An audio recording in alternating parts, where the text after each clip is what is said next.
MZ Pithil tum lian ber ta jing a hian zo fatin pum khat na le ro ran la pakhat noi om hi oma ti chuan zo fest ti a ngai tua chuin kumsang ni pa hi atang khanin kan mang tana ama separa sang ni le pania kan manga ti chuan chaminua sang ni le palia le sang ni le paruka le sang ni le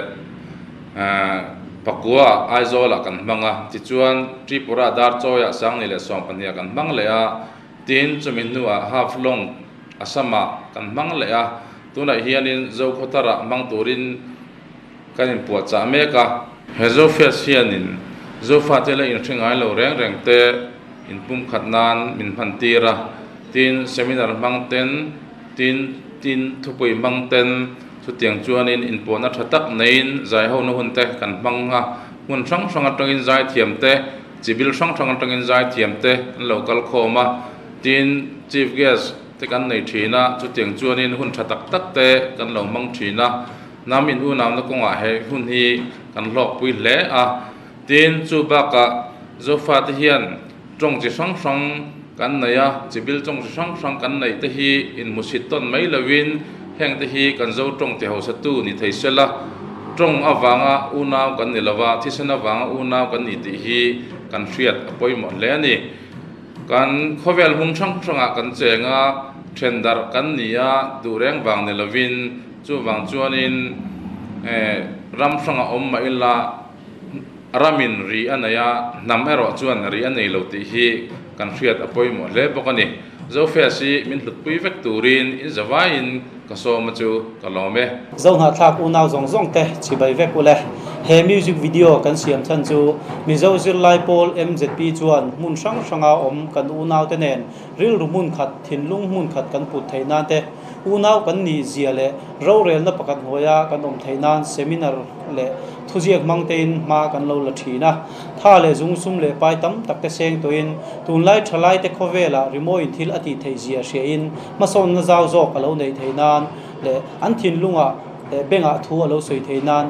zo face sang ni som paruk zo khathara nei tur pol hian captain LZ sailo hlapua MZP in hlapuya kan lo nei in sui khom le zai re langu ti chu zo na thla ku naw zong zong te tan siam alo ni ta ani in sui khom le zai re langu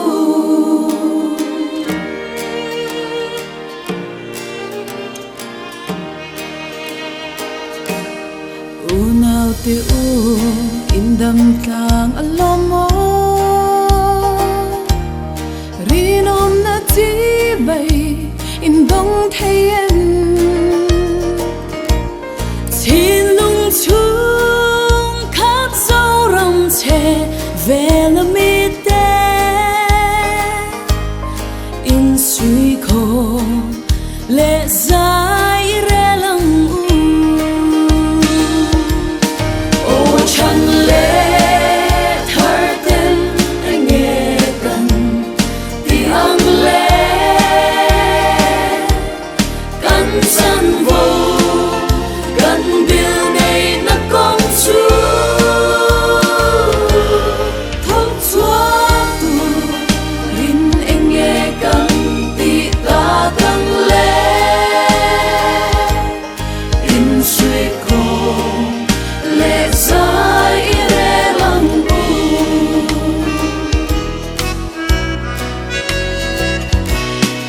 unaw te u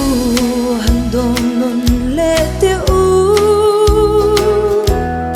khovel unaw nam dang shia tir zelin kan nit na chung pat hian lo ruan sang kha in sui ko le zai re lang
tlang alamo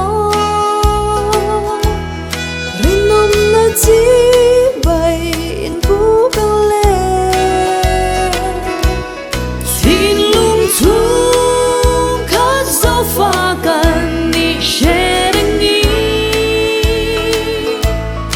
in suy khom lệ dài re lăng ô chân lệ thở tên anh nghe cần đi ăn lệ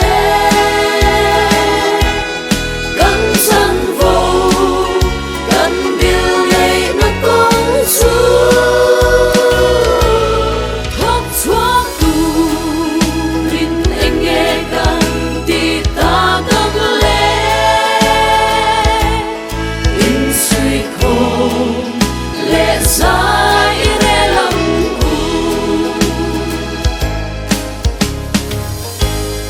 u nào te u in dam tlang alomo rinom na chi bay in bukang le xin lung chung khát dấu pha cần ni sharing ni in suy khom lệ dài